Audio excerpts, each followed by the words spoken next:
হুজুর সাল্লাল্লাহু তাআলা আলাইহি ওয়াসাল্লাম কয় মাসে হাবিগুড়ি দিয়েছেন? এই জিনিসটা জানার জন্য আমি 4টা কলম চেয়েছি 4 জনের কাছে, 200 হয়েছে। মারা আমার তোমরা যাইছো নাকি? যাও, তাহলে যাও, চুপচাপ যাও তো। যারা যাচ্ছেন তারা যান, হ্যাঁ, আর যারা শুনবেন তারা একটু সাইলেন্ট থাকেন, একটু চুপ করে থাকেন ইনশাআল্লাহ। এই জিনিসগুলো মনে রাখবেন মা, জিনিসগুলো এগুলো খুব প্রয়োজন, খুব দরকারিও জিনিস। জিজ্ঞাসাও করতে পারে কেউ, এই তোমরা তো নবীকে খুব ভালোবাসো, বলো তো আমার নবী কত মাস বয়সে আমার নবী হামগুড়ি দিয়েছে? কত মাস বয়সে আমার নবী ওয়াল ধরে হেঁটেছেন? কত মাস বয়সে আমার নবী ওয়াল ছেড়ে হাঁটতে আরম্ভ করেছেন? কত মাস বয়সে আমার নবী শুদ্ধভাবে সঠিকভাবে কথা বলতে শিখেছেন? আল্লাহ আল্লাহ, বায়ানটা ইনশাআল্লাহ করবো মা, এগুলো মনে রাখেন ভালো করে, এগুলো খুব দরকার আছে রে মা, আপনাদের খুবই প্রয়োজন রয়েছে। এগুলো জিনিস অবশ্যই জানবেন আর জানার চেষ্টা করবেন, কেন যে আল্লাহ তাবারাক ওয়া তাআলা হাবিব সাল্লাল্লাহু তাআলা আলাইহি ওয়াসাল্লাম এই জিনিসগুলো, আমরা ওনাকে যেহেতু ভালোবাসি, তো মহাব্বত যেহেতু আছে, তো আমাদেরকে ওই জিনিসগুলো স্মরণ রাখতে হবে। আর নামাজ বেশি বেশি করে পড়ে। কি বলছেন সাহেব? কেমন করে ঘুমিয়ে থাকো, শুনেন ভালো করে, শুনেন সবাই, মারা আমার খুব তো আপনারা নামাজি হয়ে গেছেন, বুঝতেই পারছি আমি। হ্যাঁ, নবীর জীবন কাহিনী শুনছেন, বাপরাও আমার নামাজি, খারাপ মতো হয়ে গেছে অনেক কিছু। হ্যাঁ, আর মারা আমার তো যাক ফিসাবিলিল্লাহ আছেনই যেরকম।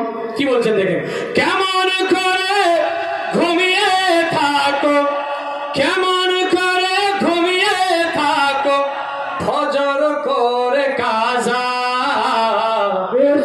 আর এমন তো হতে পারে জহরে আমারি জানাজা। কি হতে পারে না?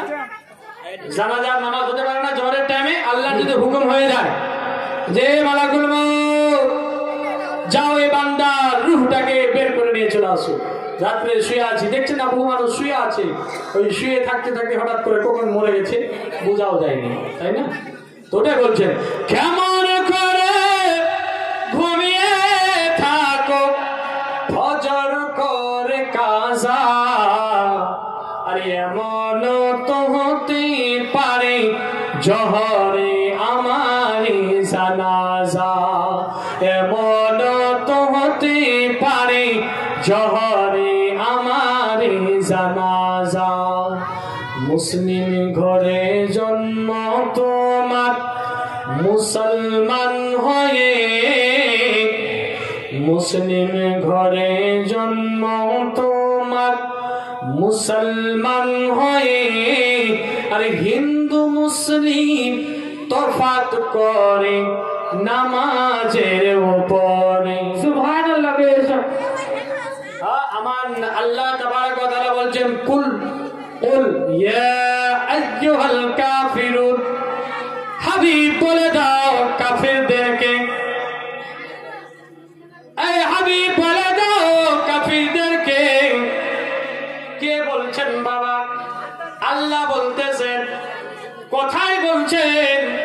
কোরআনে বলতেছেন, কুল ইয়া আইয়ুহাল কাফিরুন, এই কাফির কোনেরা তোমরা শুনে নাও, লা আ'বুদু মা তা'বুদুন, না আমি করি না তোমরা যার ইবাদত করো, তোমরা যে পূজা করো, আমি নবী তার ইবাদত করি না, আর আমি যার ইবাদত করি তোমরা তার ইবাদত করো না।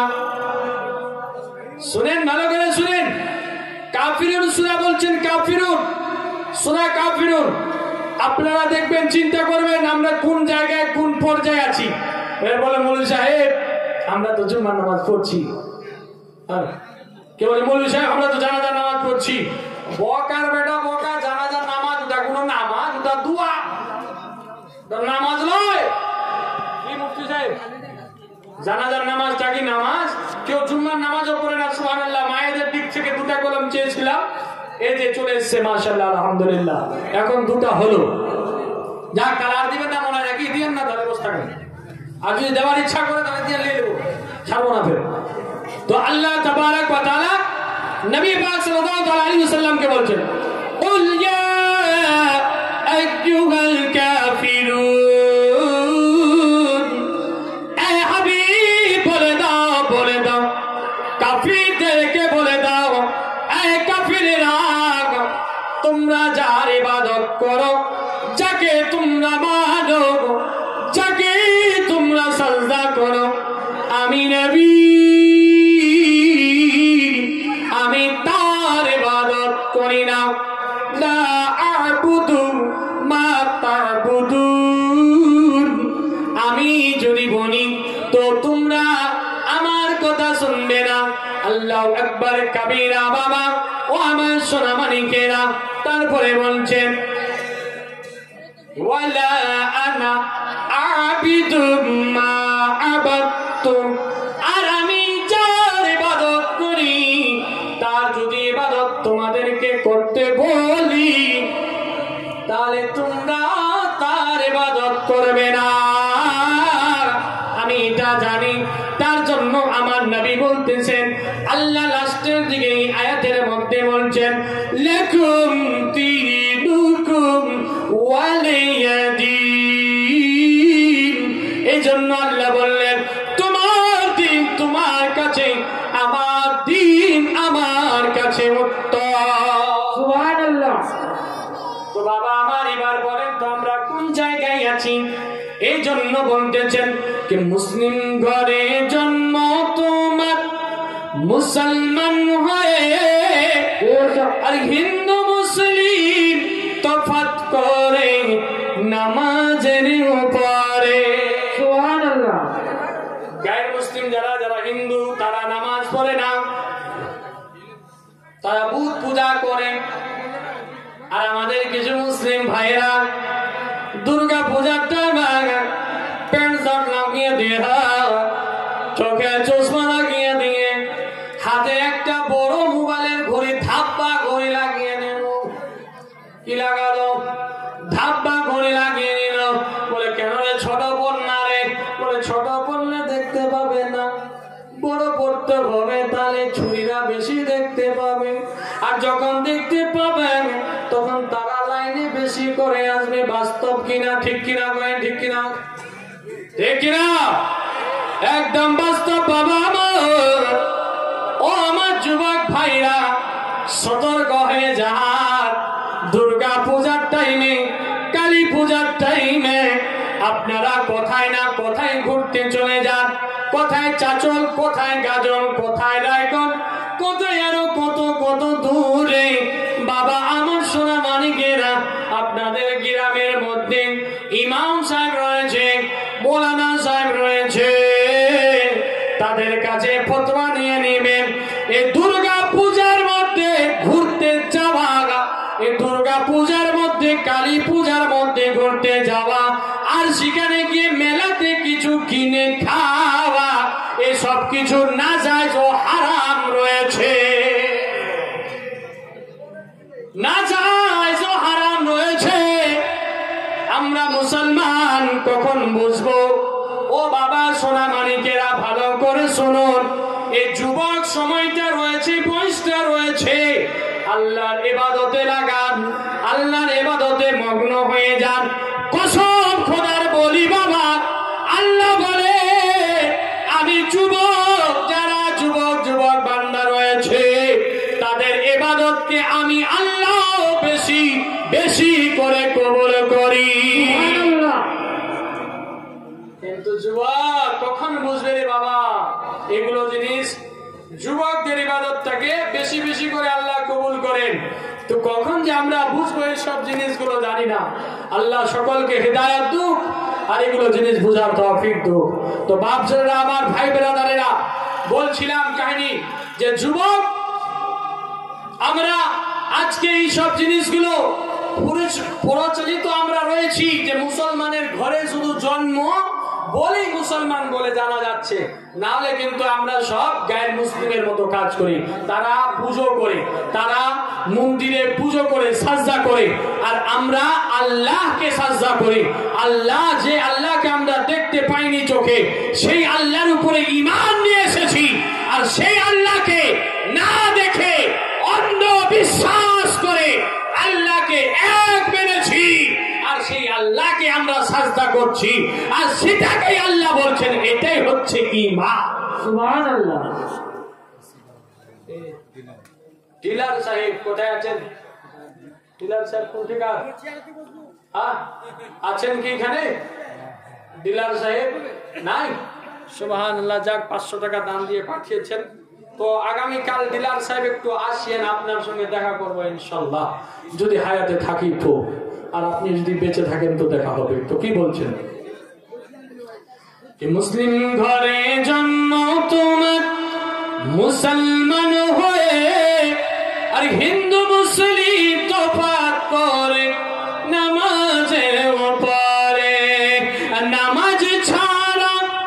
নামাজ ছাড়া কবরে তুমি, নামাজ ছাড়া কবরে তুমি কি দেখাবে উপায়?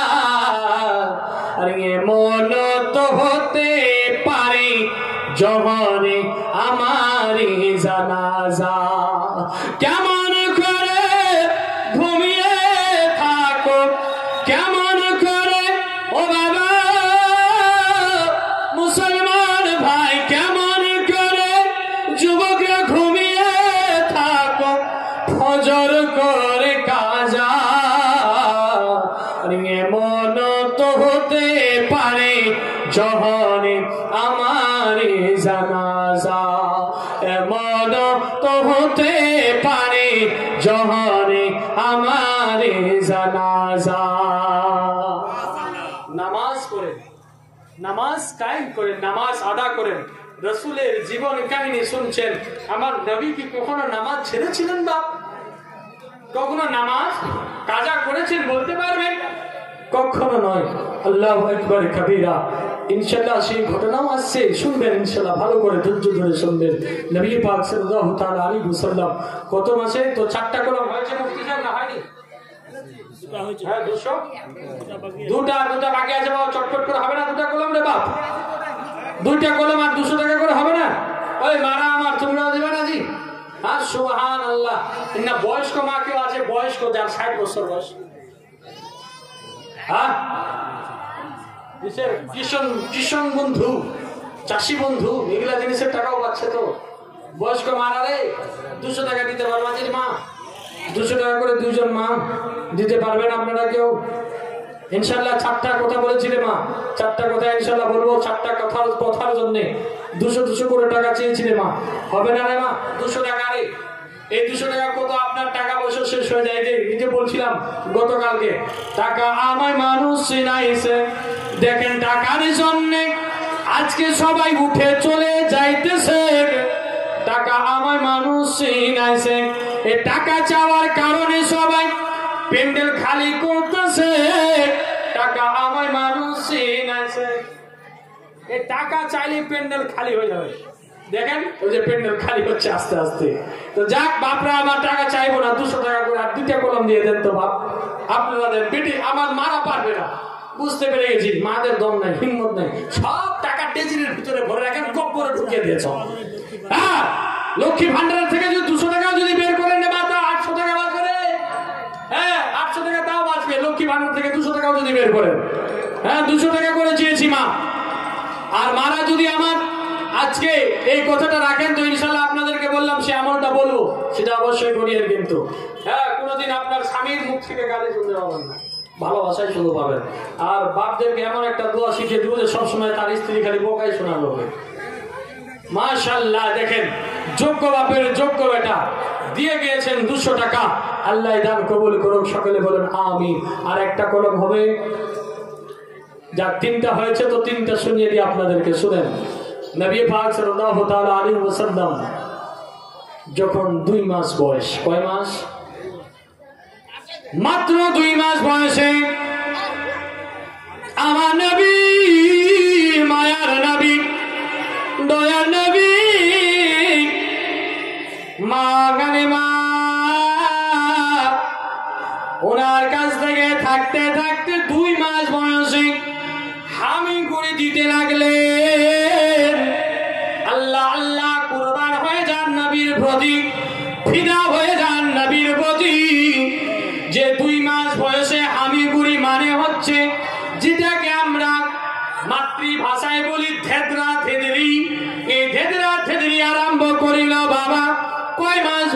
মাত্র 2 মাস বয়সে আমার নবীর জন্য হাবি করে দিতে আরম্ভ করলে। আল্লাহ আল্লাহ ও আমার সোনা মানিকের আমার, 2 মাসে হামি বুড়ি, 3 মাসে ওয়াল ধরে আমার নবী যেন হাঁটতে আরম্ভ করলে। কয় মাস? 3 মাস বয়সে। এরকম কোন মায়ের লাল আছে দুনিয়ার বুকে যে দেখিয়ে দিবে 3 মাস বয়সে হাঁটতে? কোন মায়ের লাল? তো এগুলো জিনিসকে কিছু কিছু লোক বলছে নবী আমাদের মতো না বেটা, না নবী তোর মতো নয় রে বেটা, নবী তো তোর বাপের মতো নয়, নবী তোর বাপের মতো নয়, তো তোর মতো তো দূরের কথা, তোমার বাপের মতো আমার নবী নয়। আমার নবী লাজবাব বেমিসাল আমার নবী। আল্লাহ আল্লাহ সুবহানাল্লাহ। হয়ে গেছে 4টি কলম পূরণ। এবার ধৈর্য ধরে বসুন, জীবন কাহিনী শুনুন। যারা বলে নবী আমার মতো, আমি তাদেরকে বলবো বেটা, নবী যদি তোর মতো, তাহলে 2 মাসে তুই আমাকে একটা বাচ্চা জন্মিয়ে দেখা, আর সেই বাচ্চাকে 2 মাসে তুই হামি গুড়ি দিয়ে দেখা, আর 3 মাসে ওয়াল ধরে হাঁটতে শিখা, আর 5 মাসে বিনা ওয়াল ধরে হাঁটতে শিখিয়ে দেখা। কয় মাস? 5 মাসে আমার নবী কোন ওয়াল ধরেনি, কারো সাহারা নেয়নি। আমার নবী 5 মাস বয়সে অলরেডি নিজে নিজে হাঁটতে আরম্ভ করলেন। জোরে বলেন সুবহানাল্লাহ। এগুলো আমার নবীর মুজিজা না তো কি? এগুলো আমার নবীর মুজিজা না তো কি? 2 মাস বয়সে হামি করি, 3 মাস বয়সে ওয়াল ধরে হাঁটা, আর 5 মাস বয়সে মুকাম্মাল হাঁটতে আরম্ভ। কোন জিনিসের আর হাত লাগাতে হয় না। আর 9 মাসে পরিপূর্ণ শুদ্ধভাবে সঠিকভাবে আমার নবী পাক সাল্লাল্লাহু তাআলা আলাইহি ওয়াসাল্লামের কথা যেন ফুটে গেল। সুবহানাল্লাহ। কয় মাস? 9 মাস। মনে থাকবে? আর মনে রাখিয়েন, না হলে ফের আগামীতে রফিকুল ইসলাম আসতে পারে আর ফের চুনা লাগিয়ে দিতে পারে যে 200 টাকা করে দাও, ফের করবো। এগুলো জিনিস মনে রাখবেন বাপ, এগুলো খুব গুরুত্বপূর্ণ কথা, খুবই ইম্পর্টেন্ট কথা। যারা যখন বলবেন নবী আমার মতো, তাদেরকে শুধু এগুলো একটু ইশারা করে দেবেন। দেখেন বাপ, ঝগড়া দাঙ্গা ফাসাদ আমি চাই না, কিন্তু যখন সহ্যের বাইরে হয়ে যায় তখন কন্ট্রোল হয় না। বুঝতে পারলেন? বলে দিতে হয়, তখন বাধ্য হয়ে যায় বলার জন্য। তো বাপ আমার নবী পাক সাল্লাল্লাহু তাআলা আলাইহি ওয়াসাল্লাম লাজবাব। এবার আসেন মা হালিমার কাছে জীবন যাপন করছেন আমার নবী তো জাহা হুজুর সাল্লাল্লাহু তাআলা আলাইহি ওয়াসাল্লাম। জীবন কাহিনী 3 দিনের রেখেছেন। 3 দিনে কিন্তু শেষ করা যায় না, শর্টকাটে তাড়াতাড়ি করে নিয়ে যাচ্ছি আপনাদের কাছে যৌবন কালে। ইনশাআল্লাহ ভালো করে শুনুন। নবী তো জাহা হুজুর সাল্লাল্লাহু তাআলা আলাইহি ওয়াসাল্লাম লালন পালন হচ্ছে। মুহাব্বতে একবার দুরূদ পড়েন, তারপরে বলছি আল্লাহুম্মা সাল্লি আলা সাইয়্যিদিনা মাওলানা মুহাম্মদ ওয়া আলা আলিহি সাইয়্যিদিনা মাওলানা